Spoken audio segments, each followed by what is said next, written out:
Hey there everyone, this is Samuel Johnson and welcome back to the Spider-Verse Retrospectives. Apologies for this, I'm kind of recording this a little earlier than the morning than I normally do, and apologies if it feels like I'm rushing through and everything. I am kind of on a time limit as it is and I'm a little wound up because of it, so I'm trying to get this over with before I have to actually do stuff or I have to do it. Yeah, I want to get this done before I actually have to go do stuff, so again, apologies in advance for that sort of thing, but either way, today it's time I think we wrap up the lead-in material for the main Spider-Verse storyline, as today we're going to be taking a look at The Amazing Spider-Man Volume 3, Number 8. Now, previously on The Amazing Spider-Man, for the Spider-Man side of things, a supervillain by the name of Dr. Minerva is kidnapping Inhumans who are in their gestation period, i.e., when they're in a cocoon and being transformed into Inhumans, and essentially the reason she's doing this is because she plans to essentially take their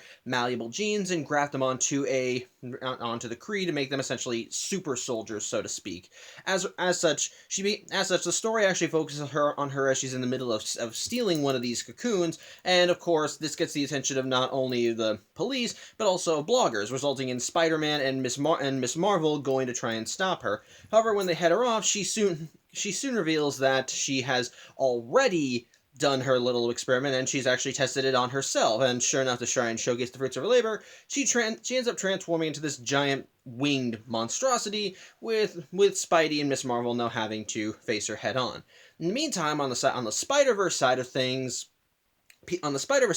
Billy Braddock, aka Spider UK, is finally made aware of the Inheritors and their plot across the multiverse. While he initially takes this information to the Majestrix of the Captain Britain Corps, sadly she's in the middle of dealing with another multiversal crisis and can't provide assistance. However, her lady-in-waiting is sympathetic to Billy's plight, and so to help him out, she gives him a device that's supposed to allow him to traverse the multiverse, and assigns him the task to figure out what's killing off the various Spideys of the multiverse and put a stop to it, resulting in Billy going off to recruit his own army of spider people. So that's where we are now. And so for our first story, called Misadventures in Babysitting, misspelled MS period, we have Spider-Man and the Kamala Miss Marvel duking it out with Dr. Minerva. I apologize in advance if I called her Captain Minerva earlier in the video. I noticed that when I introduced her last video, that's what I called her, but her official supervillain name is Dr. Minerva.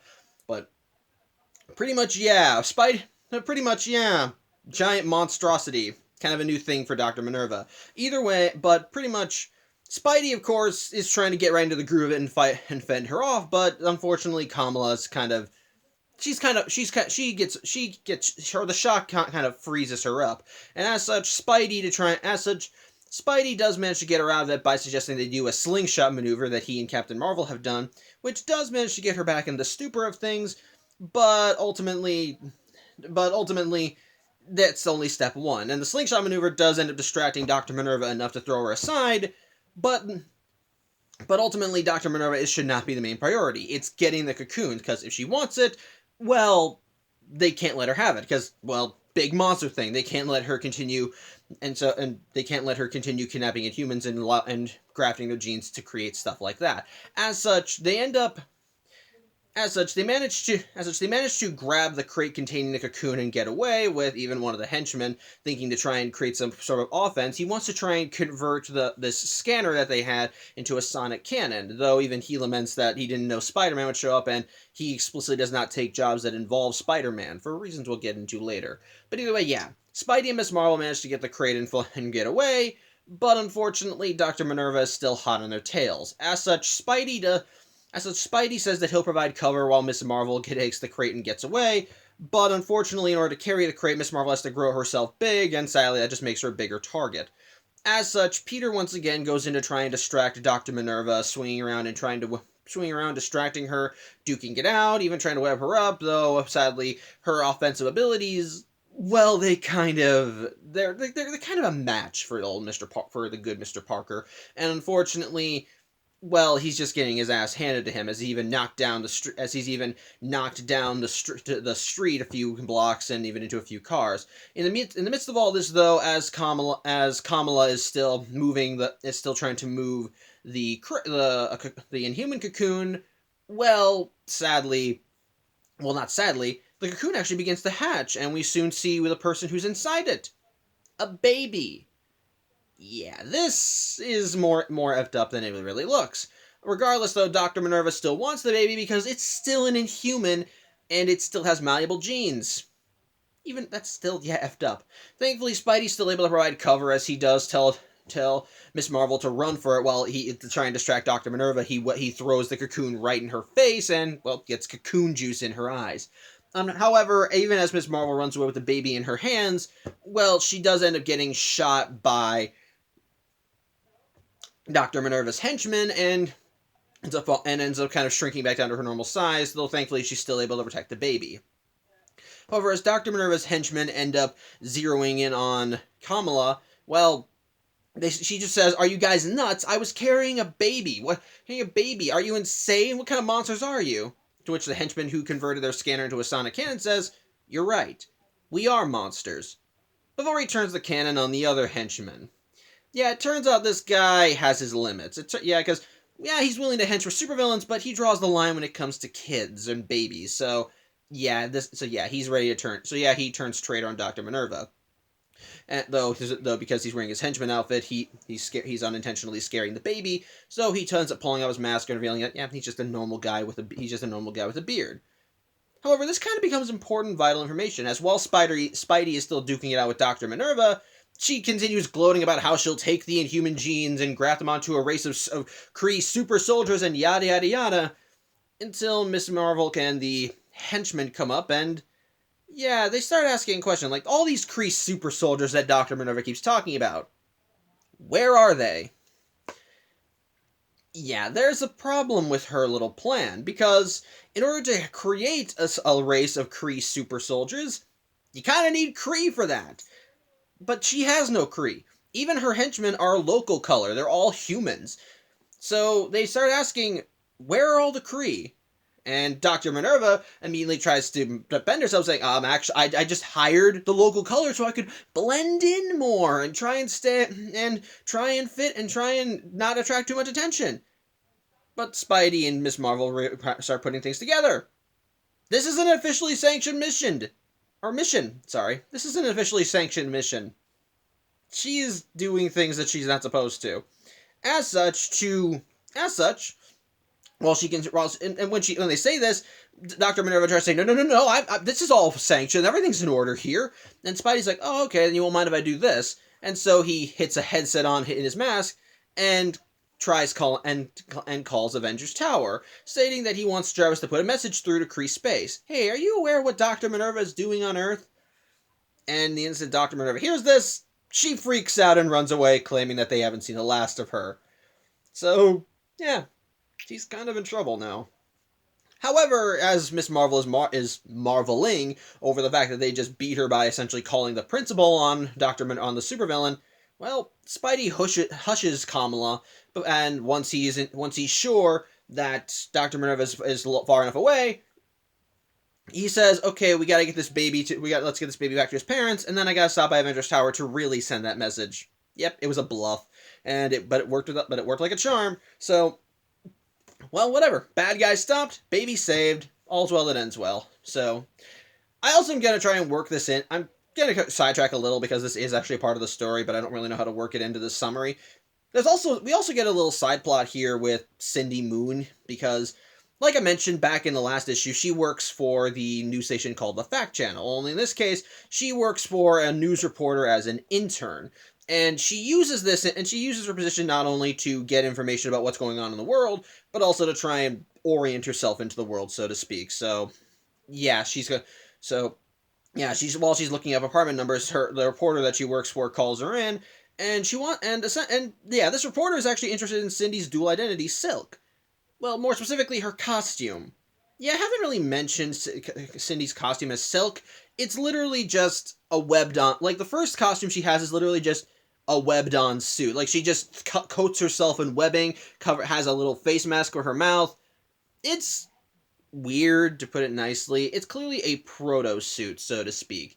But it's also... But, getting my thoughts on it later, but put simply...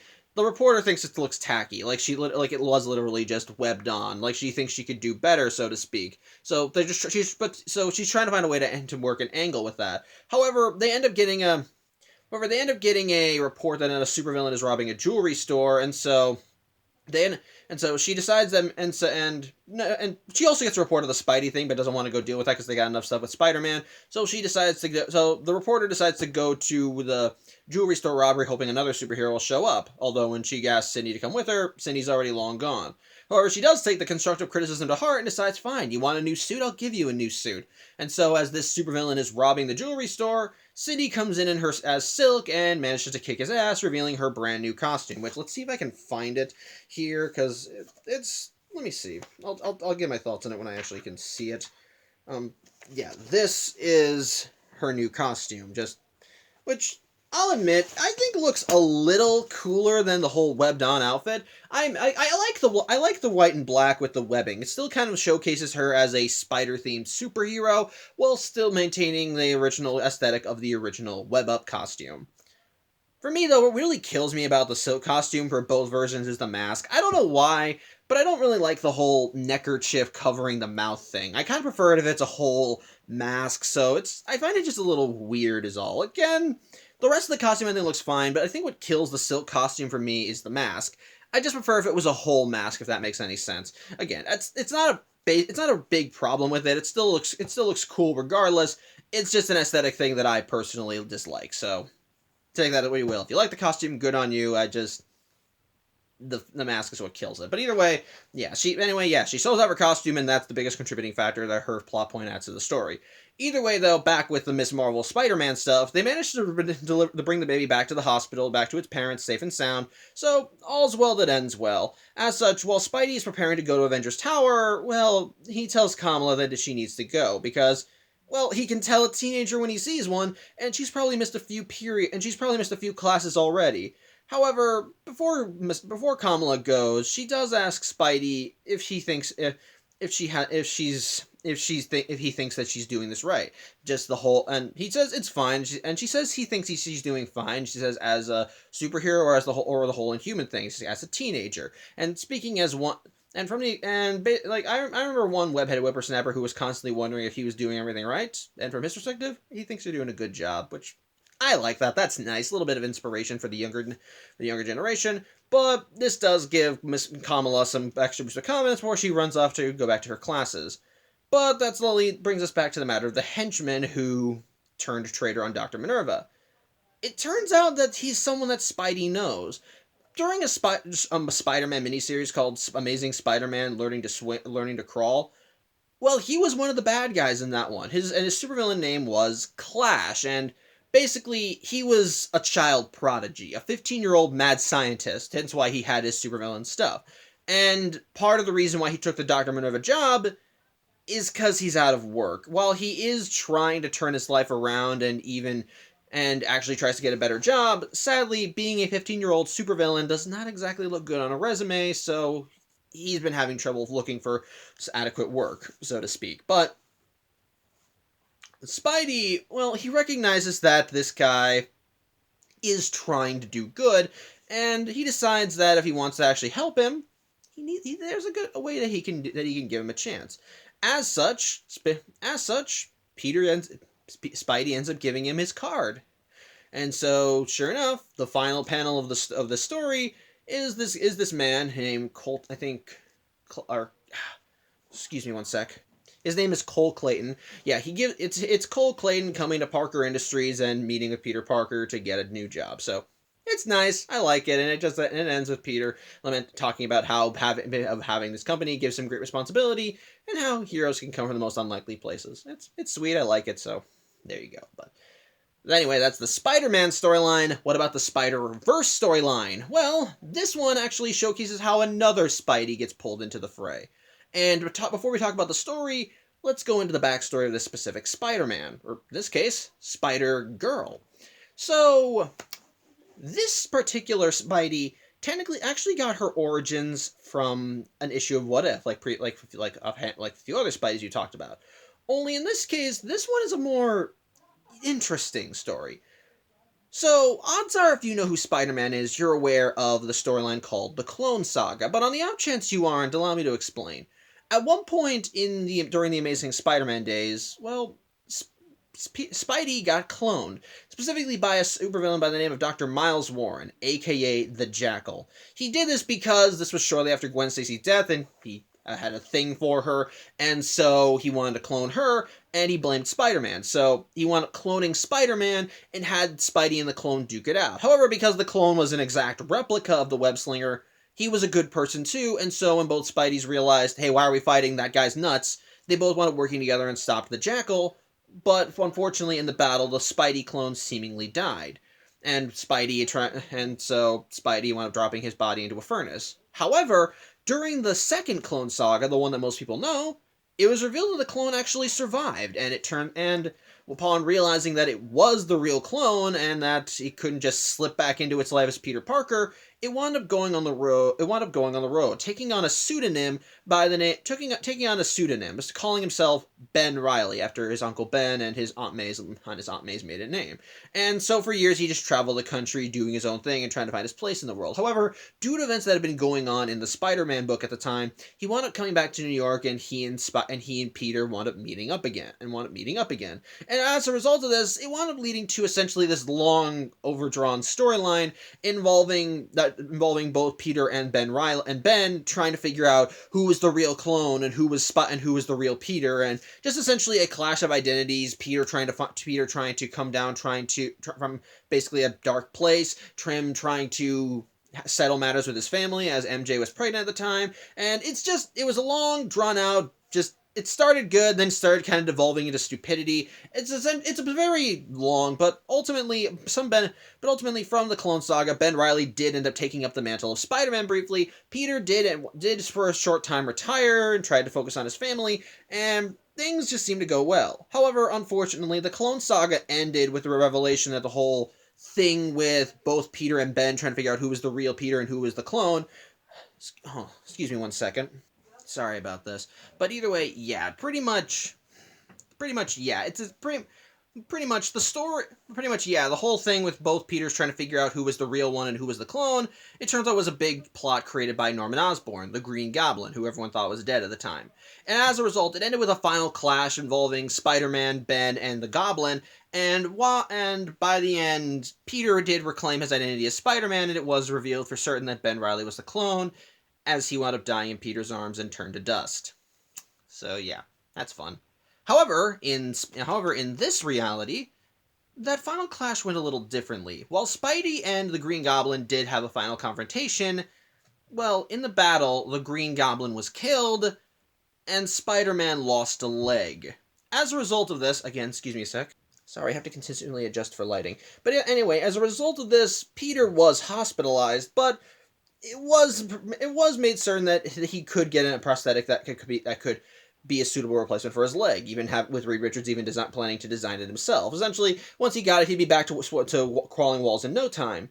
However, during Peter's essential recovery period with a basic prosthetic, well, he and Mary Jane had a kid, a daughter that they named May, though she later had the nickname Mayday. And as a result of this, Peter began kind of rethinking things, and ultimately he decided that maybe it was best he hang up the webs, and thus he officially retired as Spider-Man. And as a result, for years, he and Mary Jane were dedicated to raising their daughter and essentially just being good parents.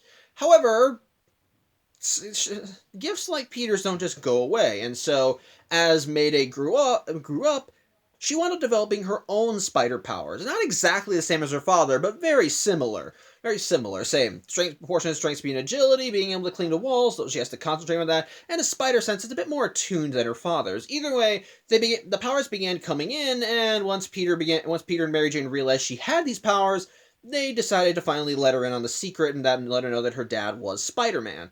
Especially since by the time they were starting to come out, a new Green Goblin had come out who wanted to face Peter head-on and kill him for what happened to the original. As a result of this, Mayday wound up believing that it was her responsibility to essentially carry on the family name, and wound up taking on the dual identity of Spider-Girl. And from there, she wound up embarking on her own journey of power and responsibility, trying to essentially make her own name for herself, actually prove that she can be a worthy successor despite basically countless odds against her, including from her parents who well, they know the troubles of being a spider-themed superhero and don't want her to deal with them, but essentially it's just her continually fighting to try and showcase, I'm good at this, I can do this, I know it's hard, but I want to go through this, and it's essentially just a very good story. She actually got her own solo series after the initial What If issue, and it's a damn good book. It's a damn good book. It was penned by former Marvel editor-in-chief Tom DeFalco, and it's a damn good story. I highly recommend looking into the comic. I actually own a few volumes of it. I don't own the whole comic, though I do hope to one day, but it is just a really good story as we see Spider-Girl try and navigate through the troubles of being a new superhero, while also meeting the next generation of superheroes that have come around after the previous generation stepped down for one reason or another. It's very interesting, and I highly recommend it. But the thing is, as the story went along, Mayday did have a very strong journey to her, especially since her comics did end up coming to a definitive end. And through her books, she went through a lot. She eventually did find a steady boyfriend. Her parents wound up having another child, a son that they named Benji, and basically she did end up having a happy ending.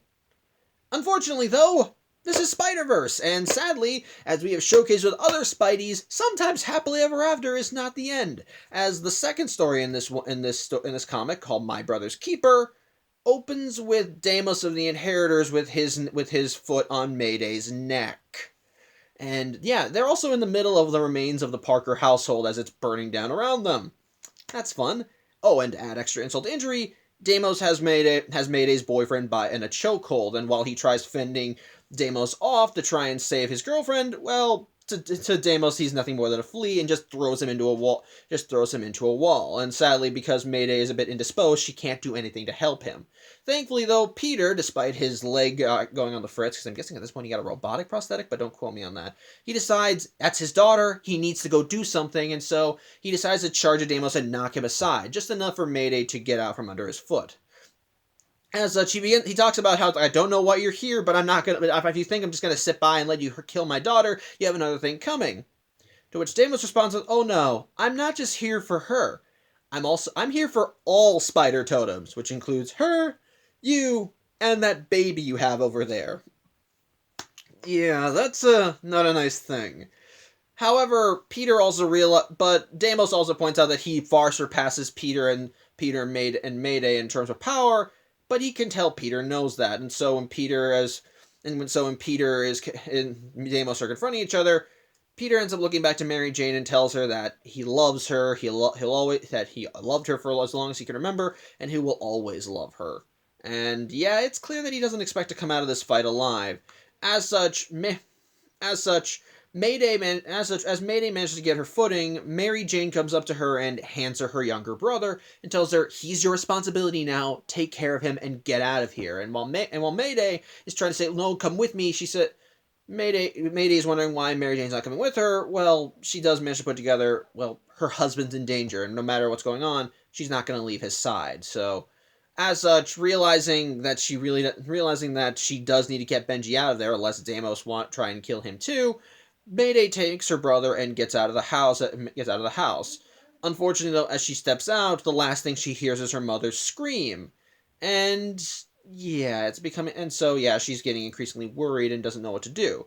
However, as she stumbles out of the house, a portal opens up, and while at first she thinks that this might mean another inheritor will come out, we soon see that it's actually the Spider Army coming to recruit her, or more specifically, Old Man Spider and Spider UK. However, when they tell her that we're other Spideys from other universes, we're here to help you, well, she doesn't really care. She actually says, "Well, if you're other Spider-Man, then go back there. My father needs help. Maybe we can save him." But unfortunately, Old Man Spider delivers some grave news. When they arrived on this Earth, they only sensed the presence of two spider totems, Mayday and her brother. And when Mayday turns around, we soon get confirmation of this as we see that in Deimos' arms is Peter's dead corpse. I just realized that's a redundant statement, but yeah, he's dead now. At this point, Mayday, she's pissed, to put it nicely. And so while she does end up going with the other Spideys, she does tell Deimos under no uncertain terms that to avenge her family and to avenge her family and protect her brother. She will do whatever it takes. She will do whatever it takes. She will break every lesson that her parents ever told her, every oath she ever made, and she will kill Deimos. And those are her last words before she goes into the portal, and Deimos says, "Oh, when we meet again, little spider, and we will meet again, you are more than welcome to try." So, yeah, that's the end of that story, too. So, sorry, maybe I should have done this later. Excuse me a second again.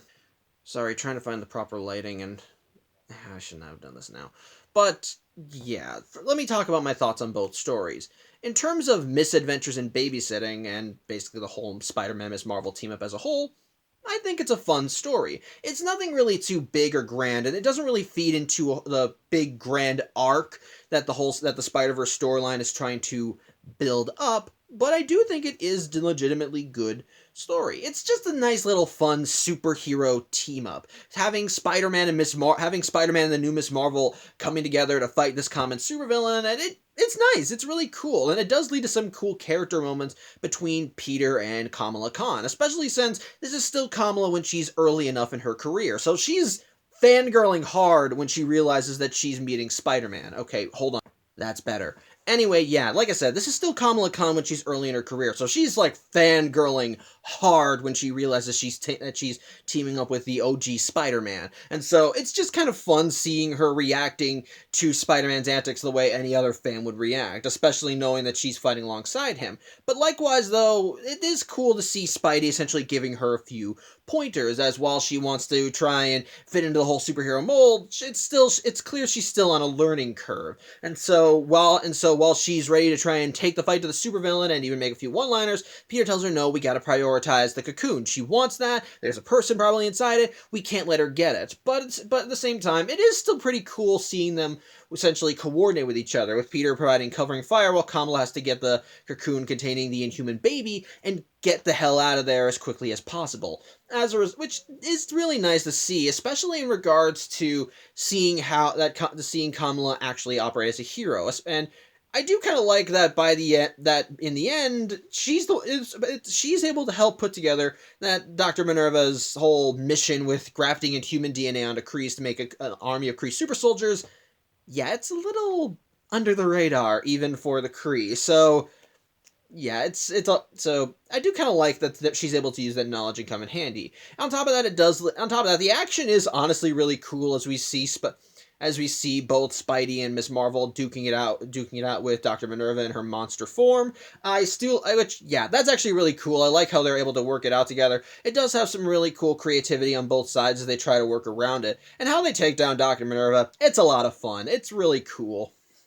It's really cool, as Kamala said, they essentially called the principal on her, and that's what got her to get back down. Made even better by the fact that it was a bluff. They don't have any, they couldn't, Peter tried calling Avengers Tower, and he got put on hold. That's hilarious. It's honestly hilarious. But either way, it's just a nice little team-up storyline. Seeing two superheroes come together, just kind of work off each other, coordinate, and take down a common threat together, especially since one of those heroes is from the newest generation of hero. As a result, Peter essentially takes a kind of sort of pseudo mentor role in this one. I said kind of sort of pseudo, but pretty much, yeah, it does but it is kind of cool seeing him pretty much talk to Miss Marvel and essentially try to be the responsible adult. Kind of an oxymoron when it comes to Peter Parker, but whatever. But pretty much, it is kind of cool seeing him give her some pointers, saying, look, I was in a similar situation to you, but I think you're doing a good job regardless, so keep it up. I think you're going to ace this whole thing, which I think is nice. It's a nice little moment between both characters, as we do see Peter essentially try to encourage her and showcase and try and reassure her that, yeah, she's doing these things right. It's a nice little short story. There's nothing really too big with it. It's literally just Spidey and Miss Marvel meeting up and taking down a supervillain together. It's fun, has a nice little resolution with how they beat Dr. Minerva, and it does have some nice little bit of wholesomeness as we actually see Peter actually taking advantage of his position as the CEO of Parker Industries by actually using his position to help people, as we see when Colt as when Clayton Cole, I think that's his name, or it's Cole Clayton, yeah, maybe Cole Clayton. Either way, Clash. I'm just gonna say when he meets Clash again in the modern day and sees that and learns about his whole situation, he decides to help him, and it's a nice little thing that I do like. That I do like when it comes to superhero stuff. That they help people not just by putting on the costume and beating up bad guys, but by actually trying to give someone a second chance. We've seen that with stuff in Batman, as sometimes we've seen people that Batman has duked it out with suddenly getting hired on Wayne Enterprises in either a small-time job or as a security guard or whatever, but just bring him into a place where they can get a second chance. And likewise, we see that with Peter Parker when he meets Clash again, as he realizes, yeah, he is trying to do good, but, well, but because of his history as a former supervillain, yeah, it's a little hard for him to do. Again, it's kind of hard to build a good resume when your biggest point of interest is that you were a supervillain when you were a kid. So, yeah, that's a bit of a problem. But either way, I do like that seeing Peter actually trying taking advantage of his position as a CEO and trying to help others with it. It's nice. It's nice, pretty sweet. It's nice, wholesome, and I like it. So there you go. On top, again, I should probably talk about the stuff with Cindy Moon. It's all right. Again, its biggest contributing factor. Hold on one sec. Again, sorry. Like I said, the biggest contributing factor that with that plot line is just Cindy's new costume, which I gave my thoughts on that. It's literally just I like most of it. It's just that the mask kills it for me. But otherwise, that's really the biggest contributing factor of that story, and it's all right. It showcases that she's still trying to build a life for herself in this world. So I guess it's really just there to help establish her storyline and how things are going and just how things are going. Because after this, she did end up getting her own solo series. So there you go. But yeah, otherwise, yeah, the main storyline is pretty good. Just a nice little team up storyline, and it's cool seeing Spider-Man actually getting along with the new generation of hero. But likewise for the Spider-Verse storyline, My Brother's Keeper. Again, hold on a sec. Again, puppy stuff. But as for My Brother's Keeper, yeah, this is effing dark. Yeah, it's dark. Like, really effing dark. While I have not read the ending of the Spider-Girl storyline, the thing is, the thing is, from what I heard about it, that was essentially like a definitive end to Mayday's journey, as it did involve her essentially coming into her own as a superhero, having a stable life with her family, her boyfriend, and just pretty much everything coming to terms with each other. So it was essentially supposed to be her finale. But to kind of see everything come down around her quite figuratively and literally in this case, yeah, this is a dark story, especially considering just how ferocious Deimos is when he attacks, letting pretty much as he lets her know that he's here not just for her, but her dad and little brother, who I have to remind you is a baby, which is, yeah, very effed up, and it's gonna get more effed up as the story goes along. So have fun with that. But essentially, the whole story really is there not just to introduce Spider-Girl to everything, but to start essentially her character arc for Spider-Verse. Because the thing is, yeah, by the end of the story, it's unclear what happened to the rest of Mayday's family. She knows her dad is dead. Hold on again.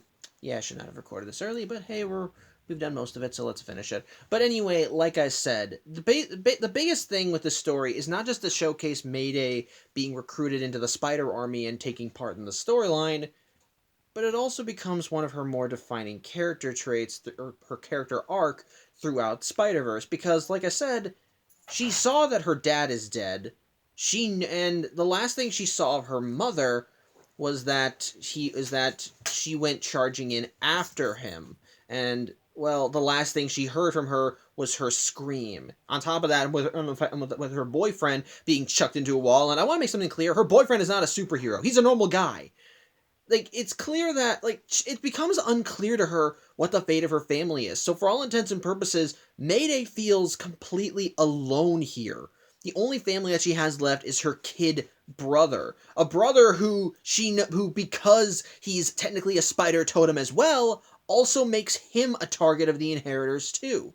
And as a result, it becomes part of her essentially, based on what I've read from the Spider-Girl story, Mayday Parker was like her father when she was Spider-Girl. She was energetic, she was fun, she tried to do her best to kick ass and take names and essentially try and bring some levity to it while also understanding the seriousness of the situation. But throughout this story, yeah, her big defining character trait is that she wants the inheritors dead. She wants them gone for what they did to her parents, to her family. And ultimately, she's fighting even harder than most other Spideys because unlike them, her last remaining family is her kid brother, her baby, who from her perspective from her perspective for most of the story is her only family. She does not want, excuse me again, she does not want anything to happen to him, but because of the loss she suffered, she's fighting even harder to protect him. And as the story goes along, it's essentially becomes a clash of essentially vengeance versus justice. What does she want? What is the right thing to do? Should she get vengeance for what happened to her father, or should she seek justice and just try to stop the inheritors? That becomes Mayday's most defining character point throughout this storyline. And no matter what she tries, you know what, you can come up here too. And essentially, no matter what Mayday tries throughout the story, it becomes a defining moment. Sometimes it makes her quiet. Sometimes it makes her more concerned. And other times it makes her angry. And it all starts with the storyline with the story, My Brother's Keeper, which again is a dark one. And it is depressing knowing that this version, that Mayday did get a happy ending, that she did get everything she wanted, only for it to get taken away just get taken away in like that. It's sad. And ultimately, you do end up sympathizing with her. And it hurts more if you do know the character. If you have read her solo series, if you know what she's been through as Spider-Girl and how hard she fought just to get what she wanted, only for it all to get taken away like this.